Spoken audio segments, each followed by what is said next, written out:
kunze ndamufite amahitamo yanjye ndayafite uramufite cyane.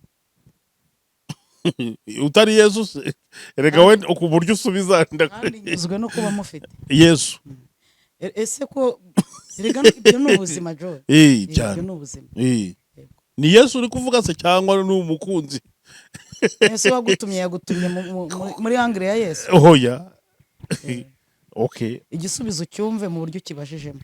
Pastor Mutesi afite umukunzi ntabwo ari kuri social media kugira ngo abone umugabo hano ndi kugira ngo mbone urukundo umukunzi ndamufite kandi nyuzwe no kuba mufite nukuri numugata abantu bari kwishakira n'inzara abantu bafite bari kwishakira ibiryo kandi nimba bari kuvuga bakarya bareke barye nanjye no musanzu mbashije gutanga mu ngo zabo no mu mifuka yabo no ku makonte yabo kubera ko ntago urabona ntago ndi umukire ngo mbashe kubona amafaranga yo guhabara abantu bose ariko Imana ifite uburyo ikora bakarya iciye muri Mutesi. So rero umuntu wese uri kuvuga Mutesi niba uri kuvuga ukarya ivugire umubyeyi ivugire kibondo ivugire musore ivugire mugabo niba ubona hari akantu biri kwinjiza jewe nakabaye nkaguha ariko ntako mfite.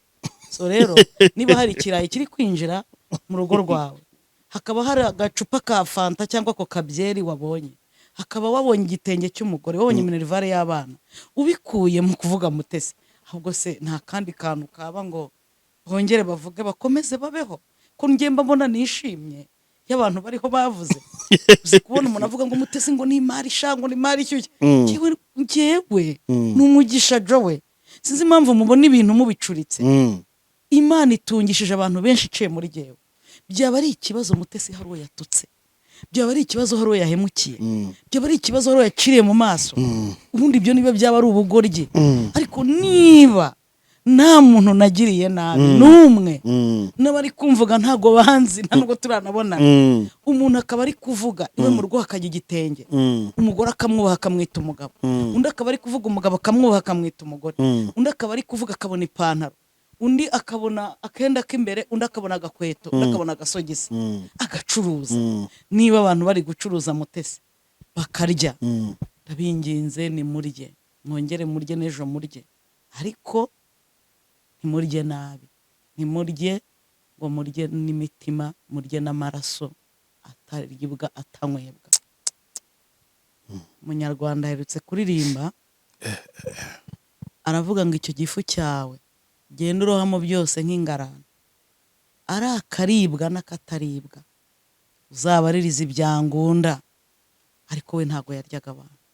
Niba Mutesi ari igicuruzwa kujya hari ukamwita indaya ukamutwerera abagabo n'abana atabyaye atashatse ukazana ibyahe nahe ukajya guhiga abagufasha uri kurya nabi ufite ibyiza bya Mutesi uzi ubikuhisha waza ukavuga nabwo ukarya urya nabi simushyigikiye urya amaraso urya kuko yakubise icumu umutima wa Mutesi ukava urya kuko yababaje abana ba Mutesi urya kuko yababaje umuryango urya kuko yababaje abakunzi ba Mutesi urya kuko Mutesi ari kurira nukuri uri kurya nabi.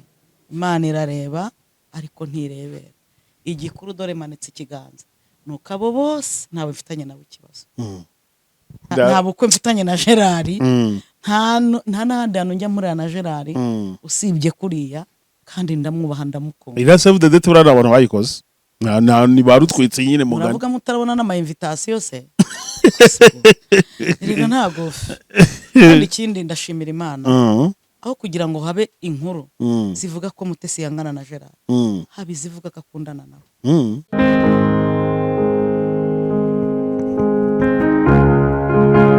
Twemerera dutangire tubasuhuza tubahereze ikaze kw'iyobokamana TV ni kwa kundi mumenyere ko tugira gutya tukazana abantu batandukanye maze tukabasha kuganira nabo. Murabona rero ko turi kumwe n'umukozi w'Imana muramumenyereye kuyobokamana kuko twagiye dukorana ibivuga butumwa ryinshi ndetse n'ubu ngo tugikomeje. Murabona rero yuko tumuzanye kugira ngo twongere tuze kuganira nuza gukurikira neza kino kiganiro tugiye kugirana.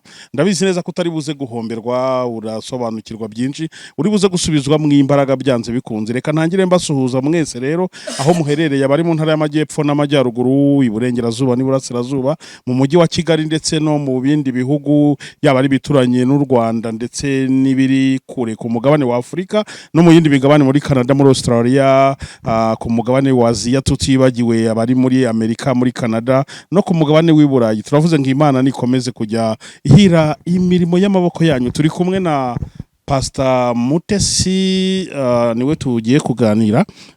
Reka ntangire musuhuza, muhereze ikaze kw'iyobokamana TV. Mwiriwe neza kandi murakomeye mushumba. Yesu ashimwe cyane. Yesu ahabwe icyubahiro jo. Amakuru meza turashimira. No kuri kwe mu ijuru bitari burage nari ngukumbuye. Oya no kuri pe. Byaba ari kuri kamera, yaba ari no mu busanzwe nyine uri mu bantu ntari imperutse tu. Ariko ntabwo ari wowe wenyine nabuze, abantu barambuze nanjye ubwanjye kuko nyine narabuze, nari maze iminsi ntari gukora cyane kubera uburwayi, ariko ndashima Imana ko bumeze neza. Nawe kandi ni worohewe. Uburwayi bwatumye tubura. Niko bimeze. Ubona ariko gusabisha imbabazi ngo kutansuye nawe ukazinsabisha none byahuriyemo. Mumeze neza se? Turamahoro turashima Imana. Ikintu nakubwira cyo nuko wambaye neza be, nokuri nyine uragaragara nk'umuntu uriho ubwiza bw'Imana rwose. Hari ukuntu ubona umuntu, umusatsi, uburyo yateze, amarineti, agasaha keza, ikanzu nziza cyane, mbese ugahita ubona ubwiza bw'Imana, presence y'ubwiza bw'Imana iri aho hantu kuri. Yego Pastor, mumeze mute se n'uburwayi muganire ka wenda bari byo tuheraho, mperutse murwaye ndetse mwenda kujya kwivuza, mwagiyeyo ntimurajyayo, bimeze gute? Wenda reka bari cyo mperaho gatoya. Yameze neza, Imana irandinze. Byambayeho ntabwo byambujije kubaho. Kwa muganga ntabwo ndajyayo, banaragiye ariko maze amezi 2 nararwaye grippe. Nagize grippe mbi cyane, njya no mu bitaro mererwa nabi hafi buri umwuka, nyiberwa ibyari byo. Hanyuma rero umuganga unkurikirana uriya muhinde wo kuri Agakana, turaganira, yambwiye ko badashobora kunyakira mfite inkorora. Arambwira ati banzukire, igihe uzaba imyanya y'ubuhumekero nta kibazo ifite nibwo ugomba kuza, nubwo rendezvous yawe yarangiye ariko isaha yose wahagerera tuzahita tukuvura. So rero ubwo bambwiye ko operation idakorerwa umuntu ukorora. Ariko iri gukira.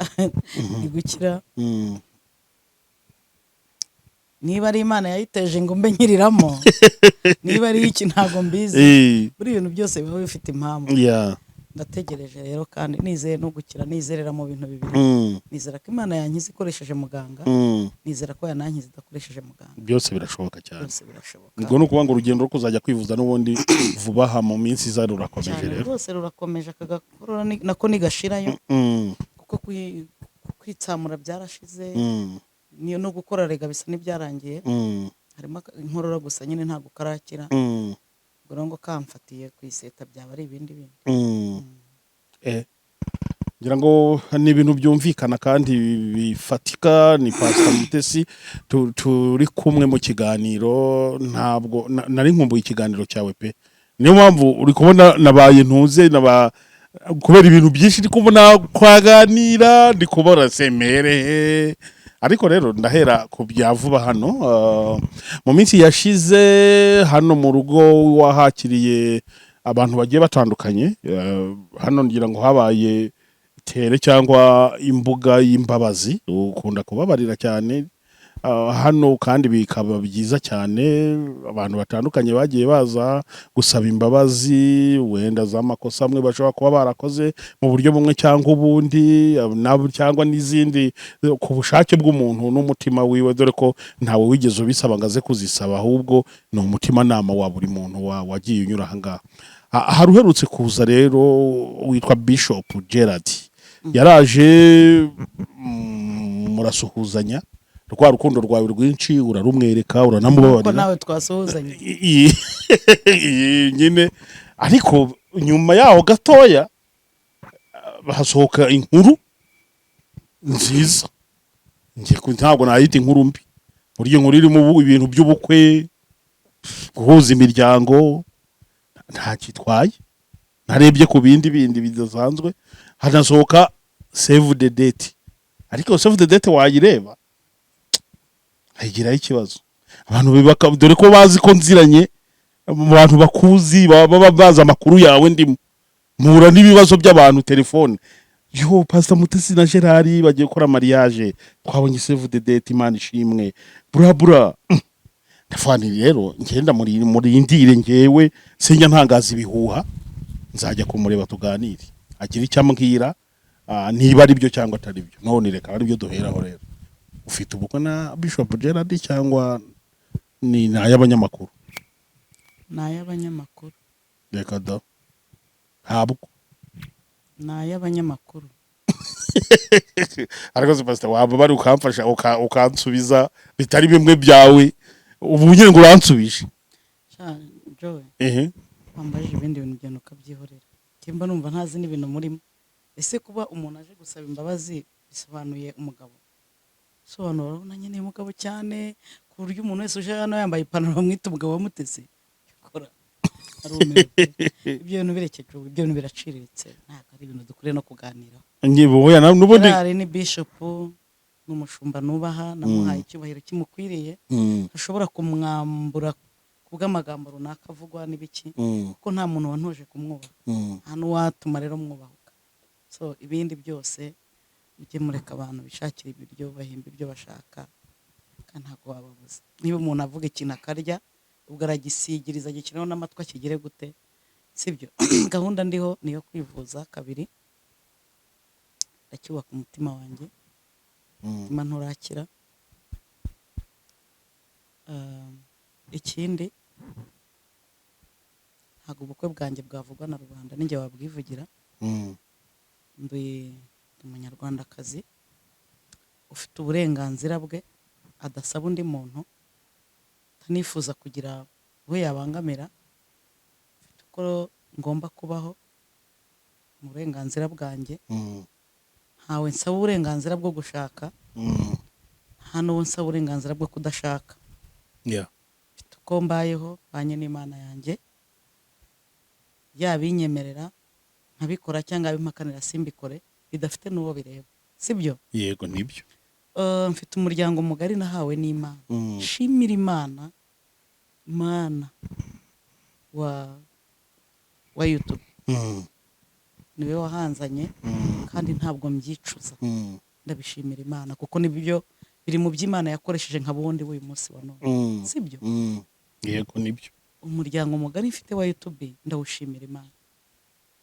Niba babana nanjye mu byago byanjye, kuki byiza byanjye nabibahisha?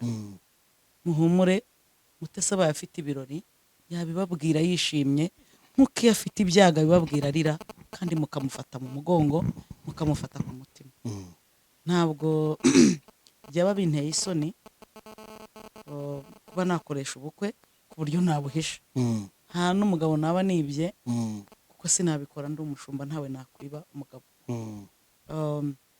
Ibyo bintu rero byose babivugwa ibyo abantu bivugira ngo birire.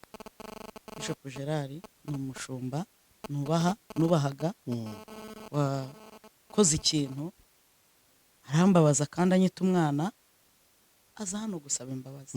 Mwakira uko mbyumva Joe, hano iwanjye niko bimeze, sibyo? Ni ngewe ugena uko nakira abashyitsi. Se nimwicaye hara nicaye abandi, ni ugena uko nakira abashyitsi bandi. Mwakira bijyanye nuko nabyiyumvagamo, ntawe mbigishijeho inama. So uwabishimye nta kibazo, utarabishimye nawe yangane. Ntabwo ari ngombwa ngo abantu numve ibintu kimwe n'abandi bantu. Kereka bibaye ari icyaha nakoze, bati gutanga amata ni icyaha, se kwakira umuntu ni icyaha, sibyo? Uru ni urugo rwanjye, aha ni kwa Pastor Mutesi, sibyo? Mfite uburenganzira bwose bushoboka busesuye bwo guha amazi wahageze cyangwa nkayamwima. Mfite uburenganzira bwo guha amata umuntu nayamuha mfukamye nayamuha nicaye. Ubu ni jyewe. Yego. Sinzi impamvu hari umuntu washaka kumbuza kuba jyewe, kandi ntawe nabujije kubaho. Hanyuma rero ibitrendinga byose ni ukuri n'umugata abantu bari kwishakira, n'inzara abantu ufite bari kwishakira ibiryo, kandi nimba bari kuvuga bakarya bareke barye. Nanjye no musanzu mbashije gutanga mu ngo zabo. no mu mifuka yabo no ku makonte yabo, kubera ko ntago urabona ntago ndi umukire ngo mbashe kubona amafaranga yo guha bari abantu bose, ariko Imana ifite uburyo ikora bakarya iciye muri Mutesi. So rero umuntu wese uri kuvuga Mutesi, niba uri kuvuga ukarya, ivugire umubyeyi, ivugire kibondo, ivugire musore, ivugire mugabo. Niba ubona hari akantu biri kwinjiza, jewe nakabaye nkaguha ariko ntako mfite. So rero niba hari ikirayi kiri kwinjira mu rugo rwawe, hakaba hari agacupa ka fanta cyangwa ko kabyeri wabonye, hakaba wabonye igitenge cy'umugore, wabonye minerivare y'abana, ubikuye mu kuvuga Mutesi, ahubwo se nta kandi kantu kaba ngo bongere bavuge bakomeze babeho ko ngemba mbona nishimye y'abantu bariho bavuze. Uzi kubona umuntu avuga ngo Mutesi ngo ni imari shango ni imari cyuye, ngewe n'umugisha jowe, sinzi impamvu mubona ibintu mubicuritse. Imana itungishije abantu benshi iciye muri jewe. Byaba ari ikibazo Mutesi hari uwo yatutse, byaba ari ikibazo hari uwo yahemukiye, byaba ari ikibazo hari uwo yaciriye mu maso, ubundi ibyo niba byaba ari ubugoryi. Ariko niba nta muntu nagiriye nabi n'umwe, n'abari kumvuga ntago banzi, ntabwo turanabona, umuntu akaba ari kuvuga iwe mu rugo hakajya igitenge, umugore akamwubaha akamwita umugabo, undi akaba ari kuvuga umugabo akamwubaha akamwita umugore, undi akaba ari kuvuga akabona ipantaro, undi akabona akenda k'imbere, undi akabona agakweto, undi akabona agasogisi, agacuruza.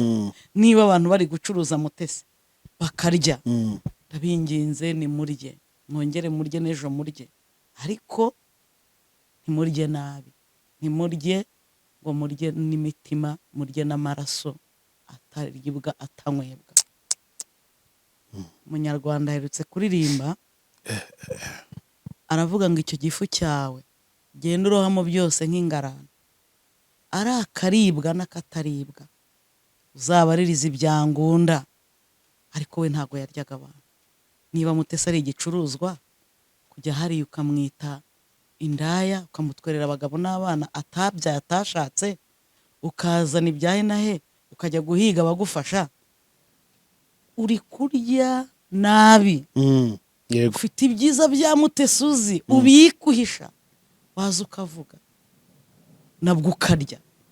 Urya nabi simushyigikiye, urya amaraso, urya kuko yakubise icumu umutima wa Mutesi ukava, urya kuko yababaje abana ba Mutesi, urya kuko yababaje umuryango, urya kuko yababaje abakunzi ba Mutesi, urya kuko Mutesi ari kurira, nukuri uri kurya nabi.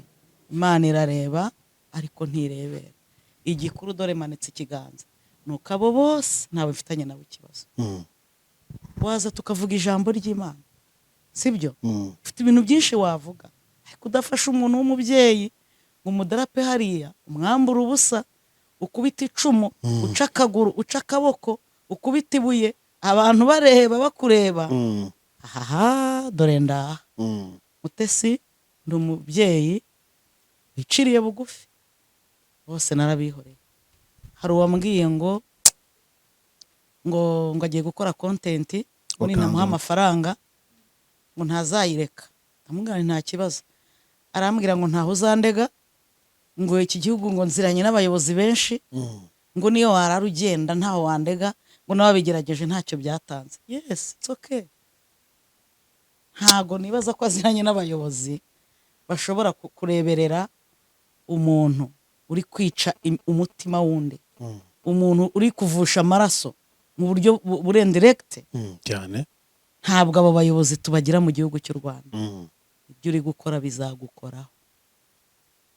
Yego, anytime. Kuba Mutesi yicaye, ufite ibuye akaza agakubita mu mutwe akamwihorera, ufite umupanga akaza agatema akaboko Mutesi akamwihorera, ati ndakajyanye ndakagurisha ndye, mbisa amaraso ari kuvirana ndavomye ngiye kugurisha ndye. Ufite icumu akaza agatera Mutesi agaceceka. Shaburiya muzirinde kurwana n'abantu bacecetse, kuko iyo umuntu acecetse Imana nticeceka, yiravuga. Imana irareba ariko ntirebera. Noneho kimwe mu binshimisha, sibyo? Mutesi ni imfubyi, hagagira papa we, urahaguruka ngo ajye kuregera umwana we. Mutesi ntagira umugabo, urahaguruka ngo ajye kuregera umugore we. Abana yabyaye baracyari bato ntibashoboye kujya kuregera nyina. Ariko se koko Mutesi ni insina ngufi umuntu wese akuriye gucaho urukoma uko yiboneye? ni akazi kanyu, ngewe ntawe nkunze urutoki, urya rye unywa nywe, ariko urya nabi we ntabwo turi kumwe. Kuko icya mbere cyo Mutesi, nubwo wamutega iminsi ukavuga yuko uziranye ngo n'abantu bakomeye, ugafata amatelefone ukajya witaba ngo yesa, ukajya gukoresha amanama y'abandi bantu bari bugufashe kwica Mutesi. Mutesi ni umwana w'igihugu. Nubwo papa wanjye ntawe uri ku isi, nubwo nta mugabo mfite, nubwo ariko mfite igihugu. Ubuyobozi burimo burareba ibikorwa, sibyo? Hirya y'ibyo mfite Imana, amen, irimo kwitegereza. Hanyuma rero mutuze, igihe kizasobanura ukuri. Ibintu byose bamvuga mujye muceceka, nimukajye kumpakanirira, nimukajye kundwanirira. Igihe Imana ikorana n'igihe kizasobanura ukuri. Urya rye ariko urya nabi ntabwo turi kumwe. Ibyo bintu by'umuntu wese winjiye hakitwa umugabo wa Mutesi, wasuhuje n'umugabo we, bifite iherezo. Yatapita Joe yanamwisho. Urumva, hari igihe ibingibi bizaba histoire yaranze ubuzima bwa Mutesi. Hari igihe muzajya mubyifashisha mwongere kubaha Imana. Hari igihe muzajya mubyibuka mwongere gutinya Imana. Hari igihe umuntu azajya areba Mutesi ahantu yanyuze, n'amabuye yakubiswe, n'uburyo yagambaniwe, n'uburyo yishwe ntapfe, arebe naho Imana imugejeje, apfukame. Urumva, apfukame avuga ati nongeye kwemera ko Imana iriho. Sibyo? Reka twebwe turebe amaherezo y'ibi bintu. Ntabwo intambara iyo ikiri kuba umenya niba irimo Imana, ahubwo irangiye nibwo umenya uburyo yari irimo Imana. So rero Mutesi n'abantu ndabakunda, mwese ndabakunda. Uko mfite bufite nawe babwira, kuko ngewe mfite abakunzi. Ni ukuri mbaha n'agaciro. Ntabwo nshobora gufata abantu 5 bari kuntera amabuye ngo nteshe agaciro abantu 500. Yego. Bari kuntwikira, bari kundwanirira. Nta nubwo urwango rw'abantu rushobora gutuma ntesha agaciro urukundo rw'abantu. Sibyo? Yego. Kandi ikindi, abankunda ndabashimira ko mubasha gukunda umuntu nkanjye ubakomeretsa, kuko iyo nkomereka namwe murakomereka. Ibi byose bivugwa bamwe baranibaza, ese nibyo sibyo? Hari umugabo witwa Karegeya kuri Jaras Official, asobanura byinshi, aranje avuga ati ariko se kuki bundi ari Mutesi kuki urumva nawe byamucana. Sibyo? Yabuze uko abisesengura. Urumva ati niba ari Imana ishaka kumugira icyigisho, niba ibi bintu koko bimuriho, Karegeya tuza umutima. Ariko se Pastor wenda nta bukwe mfitanye na Gerard, nta n'ahandi hantu njya muri na Gerard usibye kuriya, kandi ndamwubaha ndamukunda. Ira Save the Date burara abantu bayikoze ni barutwitse nyine mugani. Muravuga mutarabona n'ama invitation se? Rero ntago. Kandi ikindi ndashimira Imana, aho kugira ngo habe inkuru zivuga ko Mutesi yangana na Gerard, habi zivuga ko akundana nawe. Nge kubwanjye izo nizo zabo, kuko aho kugira ngo habe inkuru z'urwangano, habi z'urukundo, Uwiteka akaba ari uzashyira ukuri ahagaragara, akavuga urwari rwo n'ibiki byose. Hari ibindi bintu byose murimo murarwana n'ubusa. Hari akantu warukomojeho nanjye maze ibisi ndi kwibaza kuri wowe. Reka njya nkwibaza. Hari igihe ndeba social media, nkareba Pastor Mutesi, mana ubu nari aririye gutaha ahantu namuzanye ko nukuri pe musubizeyo namukuye. Ari njye mvuga nti ubu Pastor Mutesi ntajya ndakarira. Aya fati Joel ibi bintu byansanyemo kuko nyine nkumva mfite complex. Yewe nkurakarire, telefone yanjye irimo message 3,000 zimbwira ngo ihangane mwana wacu, umukobwa wacu, ihangane mushumba wanjye, ihangane mami, ihangane inshuti yanjye, ihangane sweetheart. Ngewe nkurakarire ko Joe ahantu narindi ntazwi, uziko nagiraga intambara nkazirwana ngiye nyine ntafite numbwira no guhumuriza wa mugani. Maze ubu ngubu mfite abantu ngiye se nakurakarira. Ase ubundi tuganire bagize ngo izi ni intambara, mubwire intambara mbi iya mbere ibaho kwisi, ni intambara yo mu nkono no mu mufuka ngaho no mu mutima, igifitanye ibibazo n'ubwami bw'Imana. Yego de urumva, cyangwa n'igihugu. Oya buretse nkakurangiza buriya ufitanye ibibazo n'Imana, ufitanye ibibazo n'igihugu.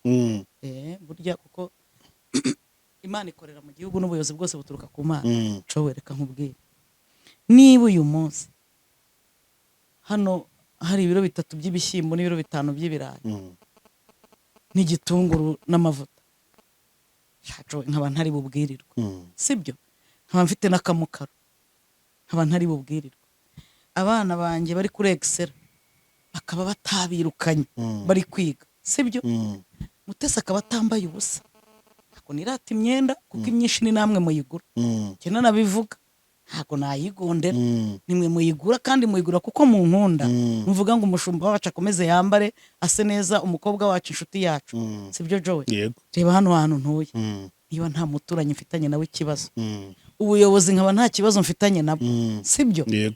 Ntanga irondo nkatanga n'isuku, nta deni njya ngira, abayobozi banjye baranzi, nta deni njya ngira, nkaba nta kibazo mfitanye n'igihugu, nkaba nta kibazo mfitanye n'umuntu ushobora kuza ati Joe Mutesi gutya na gutya gutya na gutya, nkaba nta kibazo mfitanye n'umutima wanjye wawe undushinja, Uwiteka akaba ari nkaba ngira gutya kuri zo mene detaye, akambwira ndi mwana wanjye turi kumwe mene siyanse do siyanse, nkaba ngira yakavuga ati ndi Imana yawe nzagendana nawe kabisa, nzamenagura. Ikibazo ko gifite abari kwiyica mbareba, iyo wica umuntu udapfa kuba uri kwiyica, ikibazo ko gifite abari kuvuga ibintu igitondo kimwe bizabavuguruza, ikibazo ko gifite abari gukora ibintu bizabakoraho, ngewe mfite ikihe kibazo? Ntacyo. Abakozi ba Mutesi muryame musinzire, munyisengerere, musenge Imana inkize iyi ndwara mu mahoro, naho ibyishimo byanjye n'ukuri nibyo byanjye, umunsi nzabigira nzabibabwira, sibyo? Uranyuzwe? Ntangiye kunyurwa, ndatangiye none. Banzi ibyo bintu uvuze bishobora gutuma ikibazo ngiye kubaza nta kibazo, kuko ngiye kubaza ahantu kuri imbaraga ako se zigira zite, nyine unoze kubwiye ko urabyoroheje, nyine ukura imbaraga zo koroshya ibi bintu, kumva ukabona urakomeye. Ari undi mu mama bavuze gutye wabaye ibombo ijambo aravuga ngo si umwanzi wantutse mba naramwihishe, n'uwanyaga si wanyirase hejuru mba narabashe kwihangana. Umwanzi n'ukwanga urabihisha ukanabasha kwihangana, nta mbarambi niyo warwana n'umukunzi wawe. Ariko umuntu n'ubundi usanzwe agutuka, kuvuga ngo umuntu usanzwe atuka Mutesi yamututse ni ikihe kidasanzwe se? Kuvuga ngo umuntu urwanya Mutesi munsi yongera murwanya ni ikihe kidasanzwe se? Ko Joe ubu wagira ikibazo ngo padiri yabaye umunyagatolika kandi asanzwe ari we? Ikindi kintu nshaka kubwira, nta mbaraga Mutesi afite, ni Kristo muri njyewe, icyo ni cya mbere. Cya kabiri, Mutesi ntago ararwana intambara, Mutesi ntago ararwana intambara. Umunsi muzabona intambara Mutesi yarwanye n'umuntu utari gucuruza ngo arye, ubundi nibwo azaba ari kurwana intambara. Naho uyu munsi wa none ndi kurwana intambara n'abacuruzi bari kurya, sibyo? Yego. Ese ko se Joe ubu ngubu ndi kurwana intambara n'umuntu ndi kurebera hariya utera ibuye rikaza nkarisubizayo, ukavuga unakuye imbaraga. Umunsi uzabona ndi kurwana n'uri hejuru uri gutera rikaza rigakubita mu mutwe, rikubita rihingura ingihorihori, ariko uzavuga ko mfite intambara. Ariko ntazo biroroshye. Hari raporo y'ibintu Mutesi ahuye nabyo, arwana nabyo, urwego ngezeho rw'intambara ntabwo ari urunguru. Yego. Ntabwo ari uru, ibi ni ibintu byoroshye koko Joe. Niba nta kibazo mfitanye n'umwana wanjye nabyara, nkaba nta kibazo mfitanye n'umuryango wanjye, mama kimbwira ngo bucura bwanjye, basaza banjye bakuru wanjye bakimbwira ngo muvandimwe wacu, niba nta kibazo mfitanye n'uwo twababyaranye, sibyo? Joe ikibazo mfite ni iki? Ntacyo. Abakunzi banjye tubanye neza, nubwo baba 10 abo barahagije ngo nseke, barahagije ngo nishime. Abankunda baracyankunda, nta muntu ushobora kunyanga hejuru y'ibintu bamureba, ahubwo ndi kubona hari kuza n'abandi bari kurira, bari gutitira. No kuri muhumure, ni muhumure, ndabahumurije nkuko Yesu yahumurije abigishwa. Muhumure, muhumure, mwongere muhumure. Ibi bintu imvura izahita ihitana ibyayo, kuba naratanze imbabazi nta rundi rubanza rwagombaga kubaho. Kuko urumva twagiye hari igihe mu mezi yatambutse Bikemu yajyaga akora ibitaramo hariya muri hoteli Igitego. Cyo gihe njyayo bampamagaye, nari burya nari no kwigira mu ntara ngewe. Bikemu ariko arambwira ati shati pastor ati ari bunyura aha ngaha nabimenye kubera ko hari umuntu bari kumwe unkunda ari buzane hano kunsuhuza nukuri pastor nta nubwo yarazi bya anniversaire wenda ngo twamuteguriye anniversaire noneho nyuma yaho nitangira ubuhamya ibyo bintu byanabaye mbere gihe kirekire mbere yuko ibyo bya anniversaire biba nari maze nk'amezi 3 mvuye muri ibyo bintu byo navuze ntango ubuhamya mvuga ati bari barandoze nibiki nukuri mbona itangazamakuru ryasamiye hejuru ngo bamurugeye mu bukwe bwa Pastor Mutesi nako muri anniversaire ngo uburozi ngo Pastor Mutesi yari kurya ngo ni Joel waburiye nibindi byinshi ko ndavuga se uba abantu nukuri mbona bamwe bafashe kamera ngo bagiye ngo kuri hotel ngo dore ya hotel yabereyemo bya bindi ndavuga ni Imana uriya mubyeyi buriya nyenye hari genda ntekereje ko rimwe nzasanga wasaze cyangwa wabastinze kabisa haze uburiya ahari ariko kuvuga ati ibi ni ibiki koko icyumba aba bantu barimo ntaho mpurira nacyo ku buryo cyansaza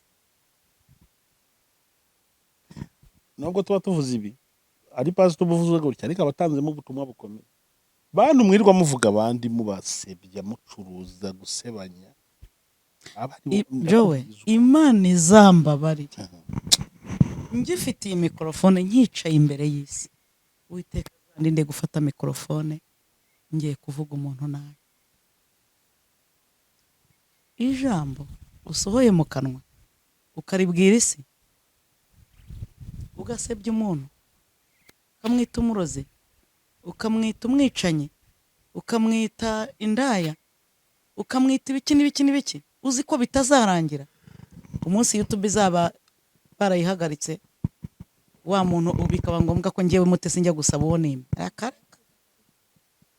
bikaba ngombwa ko njya gupfukama imbere y'umuntu nimye nasebeje nagiriye nabi umunsi se umwana wa muntu yangubanyije ko abana turi kubyara bari gukura n'inzigo amahoro umva uwo mana nyagasani yera yo mwijuru ibyo mukora byose nta muntu mfitanye ikibazo namwe dore ndaha nzavuga Yesu ntakoze isoni nzavuga ijambo ry'Imana nzavuga ubuzima nikomereza abantu nitera abantu story tuganire ariko ibindi oya kosa kamarade yankoreye tuganira akajya gushyira muri code hanze arabizi nawe ko buri munsi mbyibuka hababara ariko ubundi Mutesi ntarafata mikrofone gutya imyaka 6 maza sindafata mikrofone gutya ngo mvuga umuntu nabi ndabavuga mwese murabizi ko ari mahame yanjye ako sinjya mvuga abantu nabi ubu niwe Mutesi kandi ntago binsebeje erega sinibyo gena nubwo gena mfite n'imbaraga zo guhangana akareka ntabyo nishoboreye sinshoboye guhangana gutukana kugira gute ngiye barumva nakubana n'abana amahoro twisangira tukisekera ibindi ubundi isi turabagenzi ahantu tuzahaba akanya gato mu minota mike napfa nawe wapfa turi gupfa iki ko turi abanyarwanda tukaba bavandimwe ubu turi gupfa iki shamana nasomye handitse ngo iyo umenya ntuba waranyishe nukuri ndi umuvandimwe wawe bazi ibyo uri gukora wabireka turabasangira ngendo igihe gito kuri iyi si ibyo dupfana biruta cyane ibyo dupfa dushatse twakwibanira mu mahoro niko bimeze kabisa buri munsi aha kuri iyi mihanda nicayeho umuntu wese wankurikiranye iyo ngeze aha musaba imbabazi jambo navuze reka kubabaza umbabarire aho nagutengushye umbabarire ndifuza kubana amahoro namwe abantu n'impano ikomeye Imana yahaye ubuzima bwanjye haga Imana yabampaye ngo mbababaze wabaye kubera Mutesi wese ambabarire ariko twibanire mu mahoro singangiye kujya kwiseta gusa ntayivuye tureke n'iseta ubuse ejo bundi sinakoze accident ikomeye cyane ko ari kumwe nta makuru mufite ubwo se sinari impfuye ubuse sinanyerera muri douche ngapfa cyane ubuse mushiti wanjye Kayitesi ntago yaryamye ntakanguke Kacyiru rero cyewe mpora nzirikana ko isare yose napfa cyangwa ko wapfa nkavuga ngo Joel ntago yangenda mideni Imana imfashe ntazangende mideni ntamubabariye cyangwa atambabariye uwo niwe Mutesi ngira ngo ni ibintu byumvikana kandi birimo amasomo akomeye cyane. Hari ubutumwa wakomeje guha abakunzi bawe ubabwira ko bakwiye kudahangayikishwa n'ibyo bakuvuga, ahubwo nicyo rero nshaka kubaza abantu bakurikira social media zibasira abakozi b'Imana, zikarema ibintu bagafata ibinyoma bakabyambika imyambaro y'ukuri ku buryo udashishoje byanakujijisha. Bano bantu b'abakristo bakurikira social media, ibibera umwanda ubera aho rimwe na rimwe wo gusebanya, gutikurana no gutukana n'ibindi byose. Pastor Bureba bakwiye kwitwara gute wenda nk'umushumba nihe mugoro waba? None se bo n'abana erega igiye kuvoma amazi amwe yo mu ntuzi urabanza ugacayura gute. Mwese ibyo bakuriye kurya n'ibyo dakuriye kurya niba bizi mujye mubireba mujogore. Hari ukuntu umwana ajogora akajya agakuramo ibindi akajugunya. Mujye mujogora ibindi mujugunye, ntimugatuma abantu bafite ibintu bibi baza kubibahereza ngo mubike mu mitima yanyu. Reka rimwe na rimwe n'ibyo biganiro ntabyo mba nzi, amacano yabo araborotse muri telefone yanjye, ntabwo ibintu byabo njya mbireba. Yewe ugire kuba ufite ibintu bibi ubinzanire njye gushyiraho n'amafaranga yanjye kugira ngo mbirebe. Oya, devoir mfite nimwe, umukoro mfite n'umwe wo kubasengera. Yego, ngira ngo ni ubutumwa bukomeye cyane mwabarebye imwe wo kubasengera, kandi ntimubacireho iteka bazahinduka. na Sawuli yabaye Pawulo. Yego, ntimubacireho iteka. Nanjye ubabwira nshobora kuba mfite ibyo nahindutseho, hari nzi ko nahinduka. Yego, nabo rero bazahinduka. Niyo mpamvu mubona ntajya ngira kumva byarangiye najugunya umuntu navuma. Igihe cyose mpora ntegereje ko umuntu arahinduka. Iyo niyo mico y'Imana ituma Imana yihangana kugira ngo dukirane. Igihe cyose rero mbavuga ngo na wa wundi yakizwa, nawe yabireka, yareka kuntuka, yareka kunsebya, yakizwa, yagira gute na gute. Urumva mba niteguye ko yabireka. Uriya Joel Yesu umuntu yamukubise icumu mu rubavu ahita havamo amaraso n'amazi. Ubwo buzima dukwiriye kubamo nk'abana b'Imana. Ugukubise icumu havuyemo iki? Havuyemo ubuzima. Umuntu umuhereza ubuzima. Ikindi nibyo mperutse kuvuga, buri rurabo rw'iroze ubwo ruhumura, niyo wagenda ukihumuriza gutya kandi rurahumura ubundi mu busanzwe, ariko iyo urukomerekeje nibwo wumva impumuro yarwo. Iyo ufashe ururabo rw'iroze ukarukomeretsa nibwo umenya impumuro yarwo. So rero abantu dusenga, abantu tuzi ko tuzi Imana, igihe dukomeretse nibwo isi ibikwiriye kumva impumuro yarwo. Muhumure, meze neza, intambara mfite ni nk'izo n'undi wese afite, zibaho mu buryo bwa gutya na gutya, ubwo burwayi, ibintu nk'ibyo. Ariko ibindi byo ni ibisanzwe. Nk'umuyaga uhuha ugahita bimara iminota ingahe? Erega ikivuzwe cy'ukuri kiraramba. Ariko ijambo ribeshya ntago Imana ijya inyuma y'ibintu by'ibinyoma n'inzangano n'ibiki. None abishobora uzikundira abantu kuko buri rukundo iteka ruratsinda. Wow, ngira ngo ni ubutumwa bwiza kandi bukomeye ku muntu wese ukurikira social media, kuko nubwo abantu benshi bishyizemo YouTube nta byiza bikibaho, ariko birahari. Hariho ijambo ry'Imana, hariho inama n'impanuro. Jya genda kuri Bohoka urebe ibintu biri kubera kwa Minyoni by'amakupure n'ibiterane n'ibiki. Sibyo? Jya kuri Zahimbaza, jya kuyoboka Imana, jya kuri Nkunda Gospel, genda kuri andika Pastor Senga Emmanuel, urebe ibyigisho bye. Andika Desire Rutayisire, Gitwaza Authentique. Ubu ngubu hariho icyumweru cy'amasengesho. Urumva dusigaye dufite umupasiteri wundi witwa Pastor Emma, niwe turi gusenga n'ubu kuri Zion iyo Apotre adahari. YouTube iriho ibintu biziza byinshi cyane. Satani ntazatume uyanga, iriho umumaro wawe. Hariho abantu bigisha imirire. Nzungu, turagushima, Imana iguha umugisha. Aricara akakwigisha kurya, nanjye ubu nize kurya. Urumva reka ndacyarya amafiriti. Reka Nzungu yayankuyeho, ntabwo nkiyarya. Nzungu yabwiye wibwe ifiriti. Mama Sharene nawe yigisha guteka. Buretse ntabwo ndamugera. Ndacyavuga. Nzungu yigisha kurya. Urumva neza. Ubu amafiriti ari mu byinshi naretse kubera Nzungu. Urumva kandi bifite umumaro. Niba munareba urabona ko maze no kunanuka cyane pe.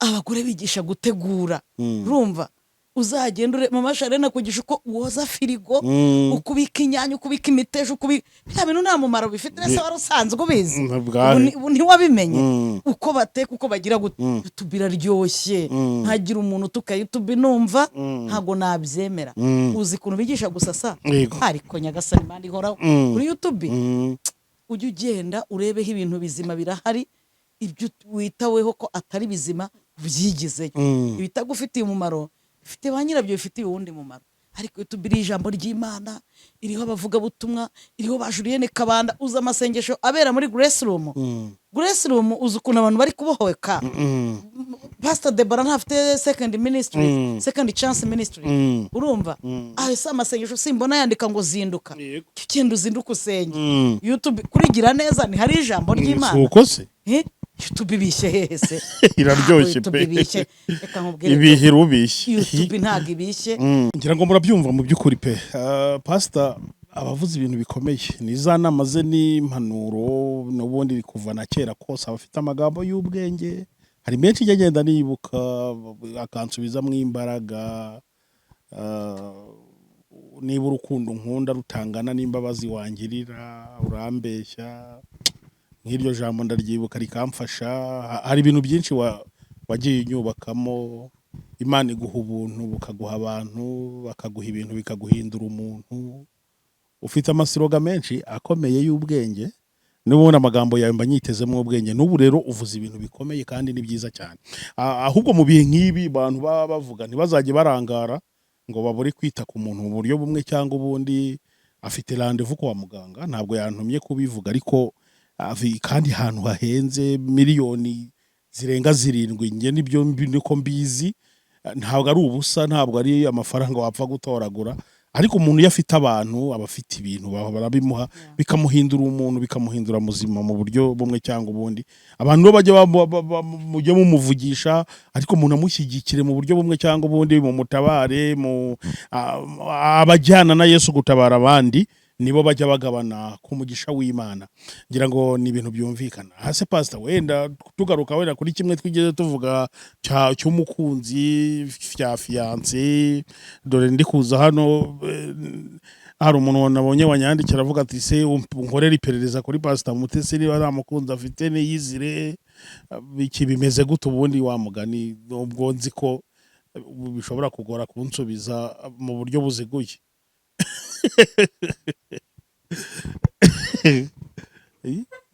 uwo muntu mubwire aze kugira gute aze kugira gute kugukunda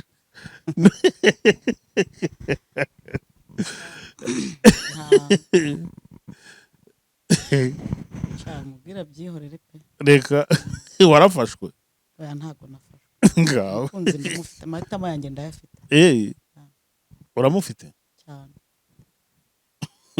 utari Yesu se rega we ku buryo usubiza kandi nyuzwe no kuba mufite Yesu ese ko rega ibyo n'ubuzima Joe cyane n'ubuzima ni Yesu uri kuvuga se cyangwa ni umukunzi Yesu wagutumye yagutumye muri angre ya Yesu oya okay igisubizo cyumve mu buryo kibajijemo Pastor Mutesi afite umukunzi ntabwo ari kuri social media kugira ngo abone umugabo hano ndi kugira ngo mbone urukundo umukunzi ndamufite kandi nyuzwe no kuba mufite amahitamo yandi nzayagira yego nuko nyubaka umutima wanjye ariko umuntu arahari umuntu numvaga nari ntegereje ndumva naramubonye wow ngira ngo ni ibintu byumvikana cyane turimo tuza gusingira umusozo w'iki kiganiro ariko hari ubutumwa bukomeye waha abakunzi bawe ndetse n'abakunzi b'umusaraba muri rusange hari abantu bareba ikiganiro nk'iki ngiki cyangwa ibiganiro nk'ibi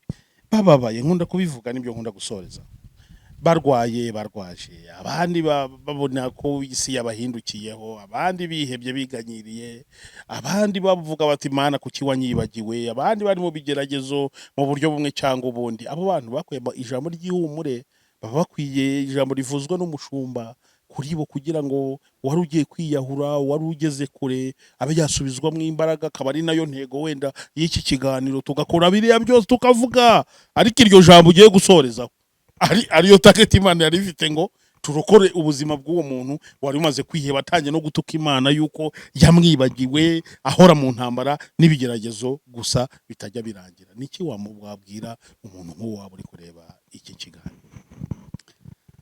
Urakoze cyane. Icyo namubwira nanjye nibwira, muri Katolike hari ibintu bita amayibukiro.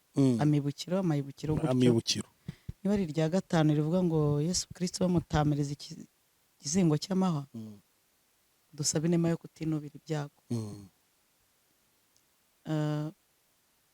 Ndasaba umuntu wese unkurikiye inema yo kutinubira ibyago, nubwo kwinuba kutabura. Ndagira ngo nkubwire ko kubabara bibaho, ariko ntago bihoraho. Ibintu biri kukubaho ntibikubuze kubaho. Imana ni umubyeyi utari umugome. Turi mu isi mbi, turi mu isi y'imibabaro. Tugomba kubabara nubwo atari byo twandikiwe, ariko tukishimira mu mwami.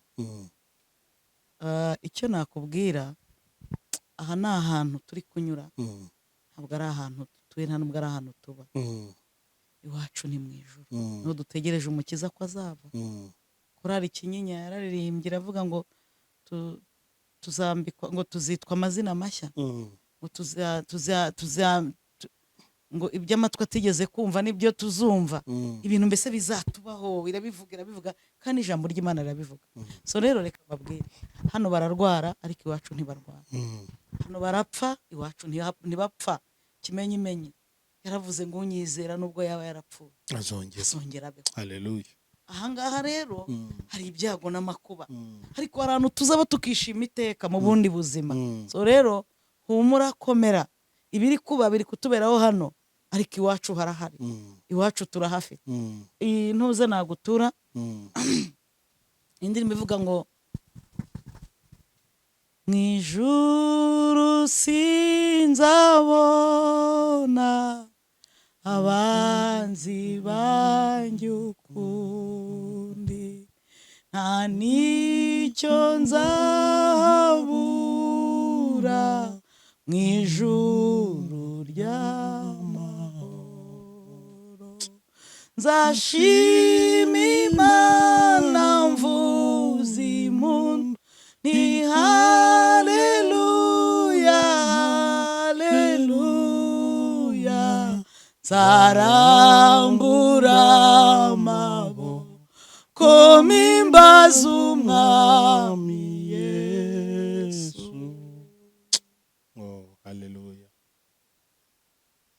Hirya y'umusozi na ruriya ruzi nzabona y'umudugudu mwiza. Amakorasi cyane no kuguza na BKM. Iwacu harahari, urumva. BKM ufite style yo gukora baba y'Uwiteka, nawe isi yahinduka, twebwe turashinganye. Arabaza Nowa yemwe, bamusebya, bamutuka, izuba ryose. Arabaza Nowa yemwe, komeza ubaze, komeza wiringire, nturorere kwiringira. Urugamba ruzashira, umuntu ntemeranya nawe nufite gahunda yo kuva mu ntambara, ariko unyemera karaguma mu ntambara kubera ko afite amakuru ku rugamba ruzashira, nazigumemo. Iyo urugamba rurangiye nibwo umenya isano rwari rufitanye n'Imana. So bari gusanga Yosefu bari kumugambanira, hagasanga bajugunya mu cyobo, hagasanga bagurisha, hagasanga bamubeshye, ikinyoma gifite ikimenyetso. Rero ntimugakunde kubona ncecetse. Are ikinyoma gifite ikimenyetso gishobora kuruta ukuri cyane. Twateguwe kuri makavuyo, kuri makavuyo. Niyo gifite akavuyo mutwe ntuvuga. Ikinyoma gifite ibimenyetso, ikinyoma giteguwe neza gifite ibimenyetso, gishobora kuruta ukuri ufite akajagari. Ibintu byose rero burase Yosefu kuko ntago ese irakanzu niyamufataga, ariya marira sura amagore yariraga yaraye ubusa, wayatandukanya nayo yariraga aririshwa n'ukuri. Ese ntiyagiye akajya no muri gereza. Wenda pastor rero navuze ko tugiye gusoza, ariko hari utuntu ukomozaho tugatuma ibigeragezo bimwe na bimwe turimo. None reka mfitanye isano n'umugambi. Reka nkubaze, urabona Yosefu, sibyo? Yosefu yashyizwe mu byago n'inzozi, anatabarwa n'inzozi. Yararose, bene se baramwanga, bamuta mu rwobo, baramugurisha, ajya kwa Potifari, muka Potifari aramubeshyera, ajya mu nzu y'imbohe, sibyo? Aranarota n'ubundi abari abatware bajya kumuvugira, bararota ahubwo bararota nakarabasobanurira, ava muri Egiputa, ava mu nzu y'imbohe ajya gusobanura n'ubundi inzozi. Urumva inzozi nizo zamuteje ibibazo, ariko nazo bishatse kuvuga iki? Urumva Umukristo bishatse kuvuga yuko rimwe na rimwe ibintu umukristo acamo bifitanye isano n'umugambi w'Imana. Yego. Kandi ibyo uri kurwana nabyo bifitanye isano n'Imana izagukorera. So rero Yosefu, kandi habaho igihe umuntu acamo bari kumuvuga uko ari nuko atari. Noneho hari n'igihe umuntu ageramo nuko ari nubwo yabakoze n'amafuta bagatinya kuyavuga bitewe n'umumaro afite. None se reka nkubaze, umunsi yari amaze kurotora za nzozi, sibyo? Imbere ya Farawo, nimba ari Farawo, nimba ari Potifari, nimba ari indi. Urumva amaze kuzirotora, uriya mugabo ari kuvuga ngo twakoreye umuntu uri mu mwuka w'Imana nk'uyu. Urya mugore wa Potifari ntiyarahari. Abireba ahubwo hafa. Amarira se umugabo yari yayibagiwe. Yosefu se yabari undi muntu utazwi ku buryo kese yuko yarafashe umugore w'abandi ku ngufu yari yamuvuyeho. Ariko kuko cyari igihe cye. Haleluya. Ipeti rye yarigezeho. Rero mutandukanye Mutesi uri kwikosa. Muzamutandukanya na Mutesi wafashe ipeti, watsindiye ipeti. Abakunzi banjye ndabihanganishije. Ibi ndi gucamo nibyo ngomba gucamo, ariko hirya gatoya tuzafatanya gushima kandi tuzayimana icyubahiro. Hari igihe amagambo batazayavuga, sibyo? Kese ntiyari hari yo gufata umugore abandi ku ngufu. Barongeye se kandi yarotoye ibyo batarotora. Aho uwo mugore yarari niho yatabariwe. Niho yatabariwe. Yarakoze ibyo batakora. Afite password, Imana yaramuhaye password yo kubasha gusobanura ibyo batasobanura. Abanyabwenge abakonikoni bose bice bamumeze gutya ari bateze amaso. Koko se ubundi ntiyanabayoboye. So rero mutandukanye Yosefu wo mu cyobo, wo kwa Potifari, wo mu nzu y'imbohe, w'ikinyoma gifite ikimenyetso, tumutandukanye na Premier Ministre. Ibyo ndi gucamo ni ngewe ugomba kubinyuramo. Ibyo uri kunyuramo ni wowe ugomba kubinyuramo. Wowe uyu munsi utandukanye na wowe wabonye ipeti, nta peti ry'iritoragurano riba. Ibi rero biri kuba ni imfashanyigisho. Imana iri kukuremera ubuhamya. Imana iri kukuremera ibintu uzajya wibuka ukongera ukayigirira icyizere. Imana iri kuguha urwibutso, amabuye 12 uzashinga muri ofisi, uzashinga mu rugo rwawe, uzashinga mu munezero wawe, uzashinga muri business yawe. Ukakivuga uti data we Uwite ndabyibutse ko iki gihe wakoze ibi nibi. Uzaganiriza abana bawe, uzaganiriza abakobwa bakiri bato igihe uzaba uri umugore ukuze, abagabo, abantu bari gushinga business byanze, nabo uzaganiriza abarengana n'ababeshyerwa. None se wazavuga ubundi iki? Intambara zitabayeho wavuga iki? Wavuga ko warwanya uruhe rugamba? Nimukomere murwane kigabo, Satani ntabwo ahagaze, intambara irakomeje. Wa mwanzi waturwanyije hambere tukamunesha, twari kumwe n'Imana yacu turamunesha. N'ubu aracyategura intambara, mwe kwirara, mwe kwibwira ko urugamba rurangiye. Mwubake mufite inkota. Kubaka biteguye no kurwana. Ubaka witeguye kurwana, kandi nta kigwari kibona ipeti. Aho gusubira inyuma uzemera upfa ari kujya imbere. Niko bimeze. Kimwe mu bintu nigeze kuvuga biranga umuntu uzakomera harimo no kwemera intambara, kwakira intambara. Bigagiye nta ntambara ndwana. Yewe keze narwana imwe yonyine. N'imbeba yo muri jaride ihagurutse akazamo imbeba, ikimenyimenyi nakwiruka. N'ikinyabwoyo nkibonye ndi n'ikinyabwoyo. Noneho kumbwira ngo ubonye uruvu niruka. Ngo nimba Mutesi atinya ikinyabwoya, ubwo Joel amuhagurukiye byagenda gute? Ntabwo ari jewe. Urwana intambara nziza. Kristo ni imbaraga zawe. Amen. Fata ubugingo aguhaye uguhesha ibyishimo. Hanyuma muri imbyaro ngera avuga ngo nimuze turebe imbere. Dutegereze igitondo. Hirya yo gutegereza twiringira Imana yacu. Izakora. Ko ari izakora imirimo. Hari igitondo cyo gukira ubwo burwayi, hari igitondo cyo gukira ubwo bugumba, hari igitondo iryo deni rizaba ryishyuwe, hari igitondo Imana izaba igukuyeho urubwa, hari igitondo Imana izaba ikuvuganiye, hari igitondo Imana izaba igukuye ku gitebe ikwicaje ku ntebe, hari igitondo Imana izaba igukuye amazina iguhaye izina. Gitegereze, hirya yo gutegereza wiringire Imana ko ari izakora imirimo. Ikintu cya mbere izakora izirukana Satani. Ntubone Satani ahari ngo ugire umva Uwiteka azamwirukana mu bintu byawe byose, mu bucuruzi bwawe, mu muryango wawe, mu gihugu cyawe, mu bintu byose ugerageza uri kubonamo Satani azabyuka, ubyuka umubure. Icya kabiri azakora ngo azategeka isi yose. Aye, tuza gakeya, umfashe nturambirwe, nanjye sindambirwe, umfashe tuyitegereze, tuzanesha nidusaba, kuko Imana igitwumvira. nta na rimwe Jowe, impamvu mubona Mutesi ahora aseka no mu ntambara aseka, kandi ubusa uburyane ko ndwana n'umupira warangiye. Njye ndi gukina umupira warangiye.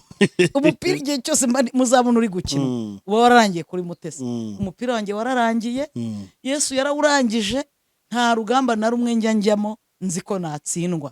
Igihe cyose Jowe mba niteguye intsinzi, kuko Yesu yarabirangije. Soza, niba mwibuka ka kantu nkunda kubabwira ko umuntu wavuye muri bya bihugu by'Abongereza ngo habaye umupira akaza hano mu Rwanda, bagenze bati ngwino tugendera kuri hoteli tujye kureba umupira. Aragenda agezeyo ngo asanga bashyizemo umupira yabonye, ariko twebwe nibwo twari tugiye kuwubona. We rero yari yarangije kuwubona. Umwe yafanaga Man U, undi afana Arsenal. Reka rero habagashya. Icyo gihe Man U yatsinze Arsenal, urumva? Noneho ari yitsinda ibyo byose yayiharahaje, urabyumva? Reka rero bicare nibajye kubona n'umupira urabaye, ibikubisemo igitego cya mbere, abantu bariheba bati ntabwo ugifana Man U, dore Arsenal iradutsinze, n'ibiki wakoze? Arababwira ati ko se mwabaye iki? Kiwe uyu mupira narawubonye, ariko bati warawubonye baradutsinze ntabwo ukiri umufana. Ati ndeke niriri brochette ninywera ikiyeri, uyu mupira ndawuzi, narawubonye iwacu, naricaye ndawureba, uba uyu mupira wararangiye. Mwebwe nibwo mukiwubona, cyangwa ufitiye amakuru, mu ndeke nirire ninywera. Barongera barakina dore bakajya batukana ngo kiriya kidefense ngo gikoza amakosa, ngo kiriya ngo, ariko se mwaretse gutukana ko uyu mupira warangiye, ko turi butsinde. Ubu mwakwicaye mukarya mukanywa, ko umupira warangiye. Rero reka mbabwire abakunzi banjye, mumbare ntagire umuntu ongera gutuka. Iyo mbonye ibitutsi muri comment ndababara. Uyu mupira wararangiye, kandi warangiye nsinze, nyumva hamwe na Yesu. Igitego cyarinje cyaratsinze. Rero kubona umuntu yatsinda igitego cya mbere ntibisobanuye ko mwirangira ry'umupira atari butsindwe. Uyu mupira wararangiye. Yesu mu magambo 7 yavuze ku musaraba, yaravuze ngo byose birarangiye. Umpakanya avuga nimba yararangije iby'abandi agasiga ibya Mutesi. Nanjye byararangiye, twaratsindishirijwe. Urugamba rwose ugira ujyamo uzikura umutsinzi, ndetse no kurushaho. Intambara yose ugireba nk'iyarangiye, ujye uyireba igitangira, wowe uhita ubyina intsinzi, uvuga uti dore ndi intsinzi, n'iyi na Yesu arayinyeretse. Nta kintu na kimwe kigomba kuguhangayikisha wowe nkurikiye. Tuza umutima, wongere utuze. Dufite Imana itari Bayali, itari Dagoni, itari Tamusi. Yesu wacu yanesheje byose ku musaraba, niho honyine twaboneye izi mbaraga mureba afite. Kandi nawe uzakire mu izina rya Yesu. Amen. Ngira ngo ni ibintu byiza cyane. Ushaka nimero za pastor zanditse aho ngaho ku kiganiro, ushobora kuzisaka kuri Giraneza TV, ni ya chaîne yivuga butumwa abanyuzaho ibiganiro. Ngiyo ipininze munsi y'iki kiganiro. Pastor, reka tugushimire cyane kuba mwaduhaye umwanya mukatuganiriza. Imana idakiranirwa ngo yibagirwe imirimo abera b'Imana bakora, ibahereza umugisha cyane. Ni akagaruka ivuga butumwa kuyoboka Mana TV. Tuzagaruka dukore n'ibindi. Imana ibafashe cyane. Murakoze. Amen.